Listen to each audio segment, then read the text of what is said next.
इस्लामाबाद में अपोजिशन रहनुमाओं की press conference के दौरान दिलचस्प सूरत हाल पेश आई है। अपोजिशन लीडर कौमी assembly Umar Ayub media talk करने लगे तो बैठी आवाज के बायस बोल न सके, जिस पर शाहिद खाकान अब्बासी ने उमर अयूब को तजवीज दी कि वो सिर्फ ऊ करके अपना एहतजाज रिकॉर्ड करा लें, जिस पर सारे हंस पड़े।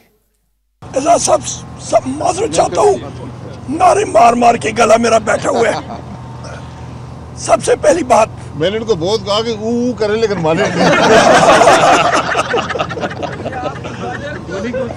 ये नारे असेंबली में ऊ भी चल रहा है, नारे भी चल रहे हैं और मजीद चलेगा इंशाल्लाह। इस्लामाबाद में अपोजिशन रहनुमाओं की प्रेस कॉन्फ्रेंस के दौरान दिलचस्प सूरत हाल पेश आई है। अपोजिशन लीडर कौमी assembly Umar Ayub media talk करने लगे तो बैठी आवाज के बायस बोल न सके, जिस पर शाहिद खाकान अब्बासी ने उमर अयूब को तजवीज दी कि वो सिर्फ ऊ करके अपना एहतजाज रिकॉर्ड करा लें, जिस पर सारे हंस पड़े।